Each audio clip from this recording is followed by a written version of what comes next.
प्रधानमंत्री ने पिछले 8 साल में 9 लाख करोड़, समझना आप मेरी बात, 9 लाख करोड़ से ज्यादा ये जो बड़े बड़े उद्योगपति हैं जो आज भाषा बोल रहे हैं कि इनको अग्निवीरों को हम देंगे नौकरी वहां से आने के बाद, इनके 9 लाख करोड़ रुपए कर्ज माफ किया है। 9 लाख करोड़ रुपया इनका कर्ज माफ किया है। और इसके अलावा हर साल इनको 5 से 6 लाख करोड़ की जो कर है, टैक्स है, उस टैक्स में छूट दी जाती है, टैक्स में छूट दी जाती है। और इसके अलावा 9 लाख करोड़ रुपए से ज्यादा कर्ज माफ किया है। और उसके अलावा उन पर तकरीबन 10 लाख करोड़ रुपया और बैंकों का कर्जा है। सेना के लिए नहीं है उनके पास।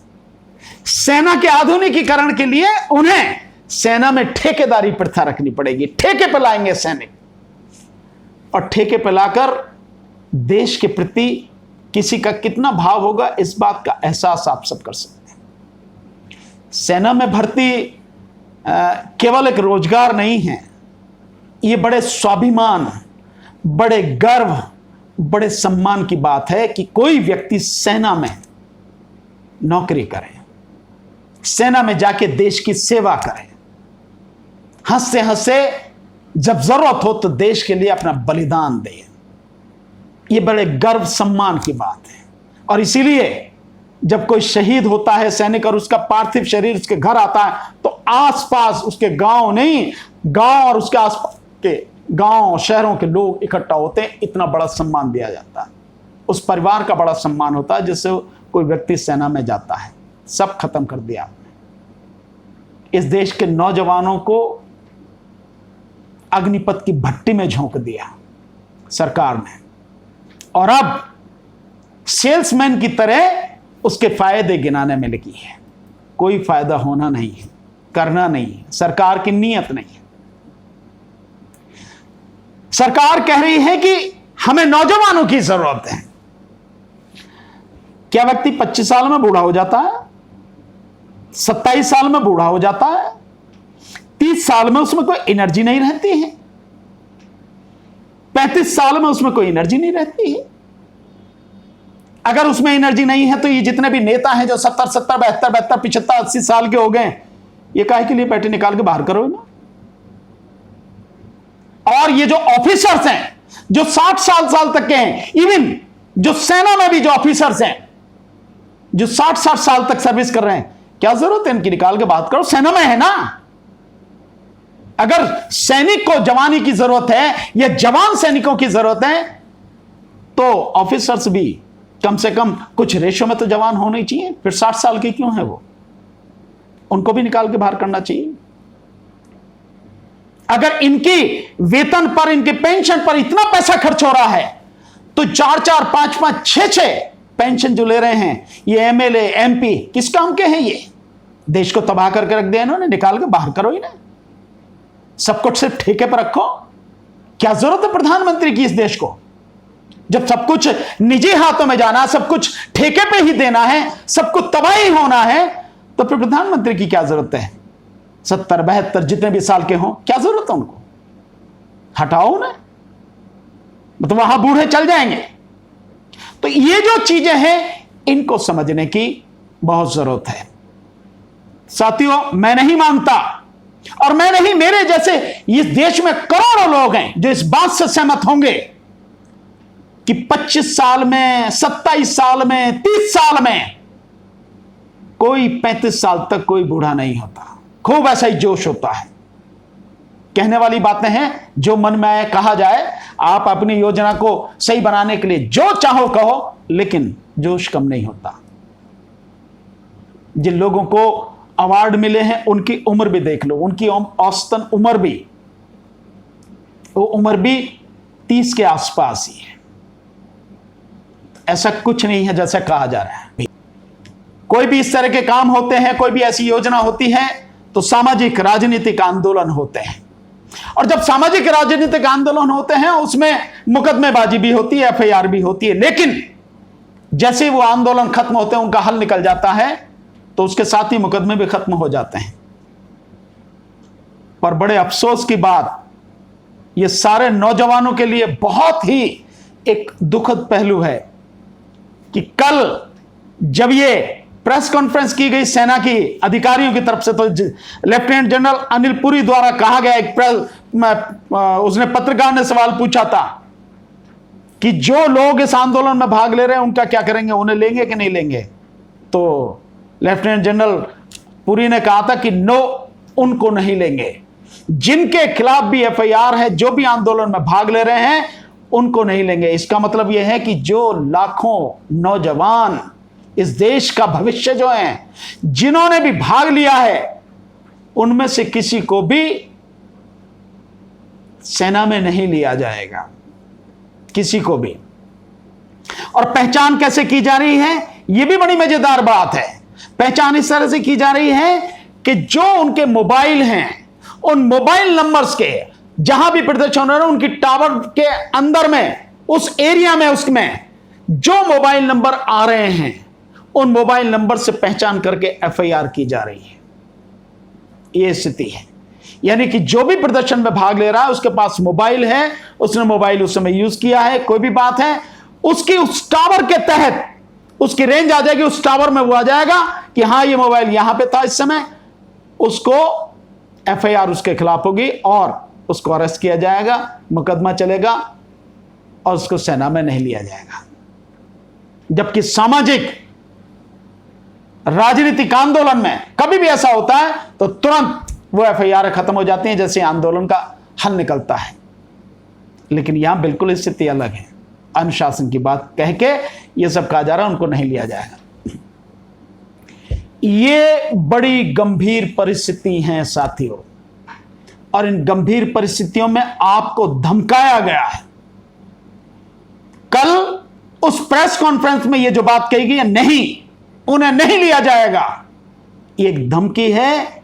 इस देश के नौजवानों को धमकी दी जा रही है कि अगर आप सरकार के गलत फैसले के विरोध में कोई भी काम करेंगे, प्रदर्शन करेंगे, अपने संवैधानिक अधिकार का प्रयोग करेंगे, आंदोलन करेंगे, तो आपको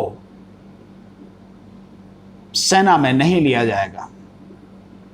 आप चाहे जो भी हो, कितने भी अच्छे हो, कुछ भी हो, आपको नहीं लिया जाए। यह स्थिति है साथियों। इस स्थिति, क्या ये तानाशाही नहीं है? और ये एक अनपढ़ और कायर प्रधानमंत्री का एक घिनौना चेहरा नहीं है जो सब आपके सामने आ रहा है साथियों? जो अपने आप को सेना के पीछे छुपाकर सारा खेल खेल रहा है। जो काम, ये फैसला सरकार का है, सेना का नहीं, तो सेना को सामने आने की क्या जरूरत थी? लेकिन सेना को सामने लाया गया है। सैनिक अधिकारियों के माध्यम से ये सारी चीजें की गई हैं और खुद बिलों में छुपे बैठे हैं। चाहे प्रधानमंत्री हो, रक्षा मंत्री हो, कोई भी हो, ये सारी चीजें हो रही हैं। यह है देश का दुर्भाग्य है। लेकिन साथियों, मैं आपसे इतना ही कहना चाहूंगा कि अब सरकार ने फैसला कर लिया है। नौजवानों को मेरा एक ही संदेश है साथी, सरकार फैसला कर चुकी है, पीछे नहीं हटेगी। तो आपके पास, हम सबके पास संघर्ष करने के अलावा, आंदोलन करने के अलावा अब कोई दूसरा रास्ता बचा नहीं। हमें संघर्ष करना होगा, आंदोलन करना होगा, लगातार करना होगा, जब तक सरकार इस योजना को वापस ना ले और पहले की तरह सेना में भर्ती ना होने लगे। पिछले 8 साल में जो सेना में भर्ती हुई है, उनका औसत जो निकल कर आता है वो 45-46 हजार है। जबकि उससे पहले जो सेना में भर्ती होती थी वो लगभग 80 हजार के लगभग हर साल होती थी। और अब पीछे से जो 8 साल में हर साल का जो औसत है वो 46 हजार, और अब ये 46 हजार आपके सामने है। लगभग 60 से 70 हजार के बीच में सैनिक हर साल रिटायर हो रहे हैं। इस समय भी तकरीबन 1.25 लाख सैनिकों की भर्ती की जरूरत है। 1.25 लाख नौकरियां खाली पड़ी। तो मेरा आपसे निवेदन है साथियों, हमें संघर्ष करना पड़ेगा। आप सबको इकट्ठा होकर, मिलकर, तालमेल के साथ संघर्ष करना पड़ेगा, लेकिन संघर्ष पूरी तरह से शांतिपूर्वक होना चाहिए। संघर्ष पूरी तरह से प्रजातांत्रिक तरीकों से होना चाहिए। संघर्ष और आंदोलन पूरी तरह से संवैधानिक तरीकों से होना चाहिए। जैसे पहले के आप दो कम से कम आंदोलनों के विषय में मैं आपको बता सकता हूं जिसमें मैं पूरी तरह से शामिल रहा हूं। एक CNRC का आंदोलन, बहुत बड़ा आंदोलन था, पूरे देश में था। सरकार की हिम्मत नहीं है कि कानून पास कराने के बाद भी आज भी उसे लागू कर सके। कोरोना की आड़ में उस आंदोलन को खत्म किया गया, लेकिन आंदोलन पूरी तरह से शांतिपूर्वक, प्रजातांत्रिक तरीके से, लोकतांत्रिक तरीके से, पूरी तरह से अहिंसक आंदोलन था। ठीक इसी तरह से 13 महीने चला किसानों का आंदोलन, पूरी तरह से लोकतांत्रिक तरीके से था, संवैधानिक मर्यादाओं के अनुकूल था, अनुरूप था, पूरी तरह से शांतिपूर्वक था और पूरी तरह से अहिंसक था। और आखिर में इसी सरकार ने, इसी प्रधानमंत्री ने किसानों के सामने घुटने टेके और कृषि कानूनों को वापस लिया। यह निश्चित रूप से मुझे विश्वास है कि अगर हमने ईमानदारी से आंदोलन किया तो यह योजना भी वापस होगी।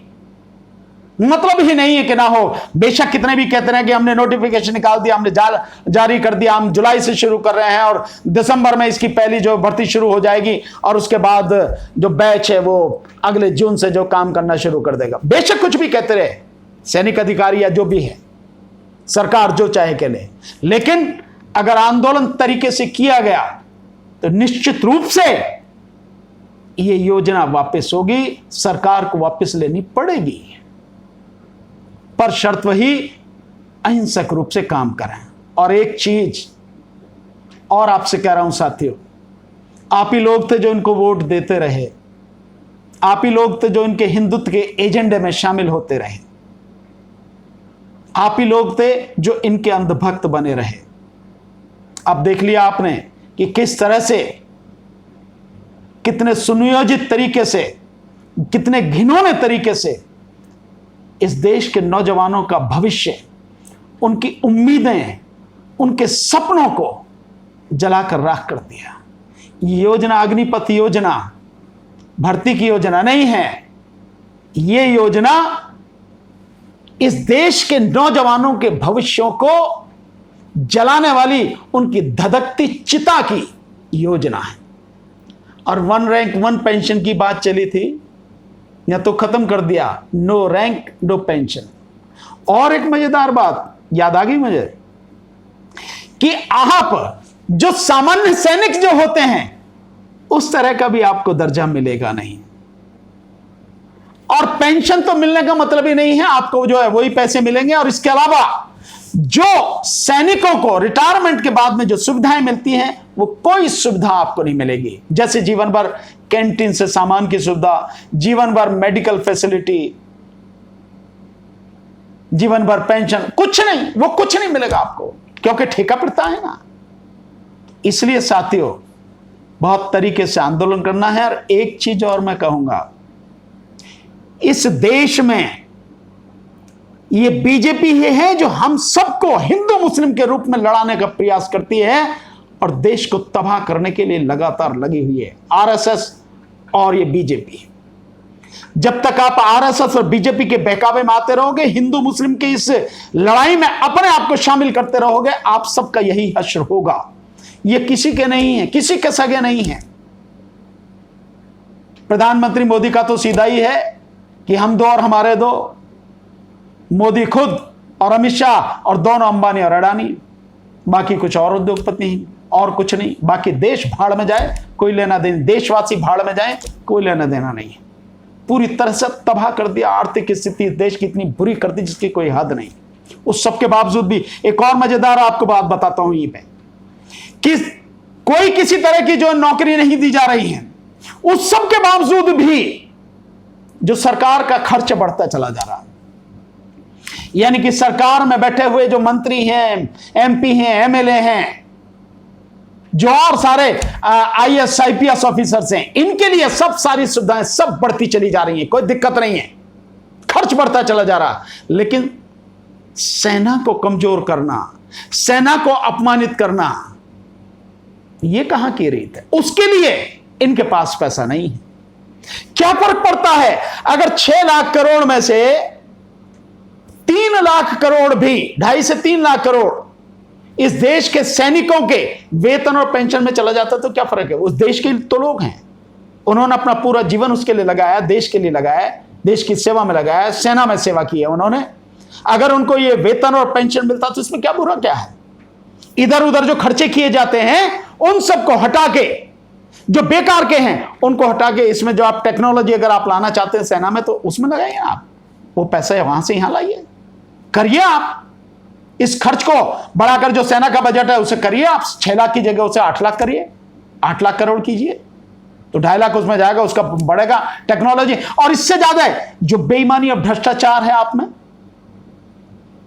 उस भ्रष्टाचार को खत्म कीजिए ना, उस बेईमानी को खत्म कीजिए ना, जो सरकारी पैसे की लूट मचा रखी है उसको खत्म कीजिए ना, अपने आप ही सब कुछ ठीक हो जाएगा। तो ये जो चीजें हैं इनको देखने की जरूरत है। और आखिर में संदेश ये दूंगा साथियों कि जब तक इस देश में भाजपा को उखाड़ के आप नहीं फेंकोगे, आपकी समस्याओं का समाधान नहीं होगा। चाहे आप नौजवान हो, चाहे किसान हो, चाहे मजदूर हो, या कोई भी हो, आपकी समस्याओं का समाधान नहीं होगा। इसलिए अगर देश की अपनी समस्याओं का समाधान चाहते हो तो बीजेपी को उखाड़ कर फेंको। 2024 का चुनाव सामने है, इसको उखाड़ कर फेंको। और बीजेपी को उखाड़ कर फेंकने के लिए एक ही चीज है, पहले ईवीएम को उखाड़ कर फेंको। ईवीएम के आंदोलन में हमारा साथ दो, जो हम हस्ताक्षर अभियान चला रहे हैं उसमें हमारा साथ दो। और जो आगे आने वाले समय में हम ईवीएम के विषय में जो आंदोलन करेंगे पूरे देश भर में, उस आंदोलन में हमारा साथ दो। ईवीएम नहीं हटेगा, बीजेपी को आप नहीं हटा सकते। बीजेपी नहीं हटेगी, बीजेपी नहीं हटेगी, आपकी समस्याएं कम नहीं होंगी बल्कि आपकी समस्याएं बढ़ेंगी। खत्म होने की तो बात ही छोड़ दो, आपकी समस्याएं बढ़ेंगी। कितने गुना बढ़ेंगी आपको पता नहीं है, इसका अंदाजा भी नहीं, एहसास भी नहीं है। इसलिए बीजेपी को उखाड़ फेंकने के लिए ईवीएम को हटाना बहुत जरूरी है। इस ईवीएम के आंदोलन को पूरे देश में जन आंदोलन बनाना जरूरी है। और एक बार ईवीएम हट जाएगी, बीजेपी ताश के पत्तों की तरह बिखर जाएगी। अब फिर उसके बाद बीजेपी और आरएसएस को इस देश से उखाड़ के फेंकना है पूरी तरह से, तब आपकी समस्याओं का समाधान होगा। तब देश में जो पुरानी तरह से व्यवस्था चल रही थी सैनिकों की, उसी तरह से और उसको और बेहतर बनाया जा सकेगा। सैनिकों के सम्मान को ध्यान में रखते हुए उसको और अच्छा किया जा सकेगा। यही मेरा कहना है साथियों आपसे। बहुत बहुत शुक्रिया आप सभी को। नमो बुद्धाय। जय भीम, जोहार, नमस्कार, आदाब, सत श्री अकाल।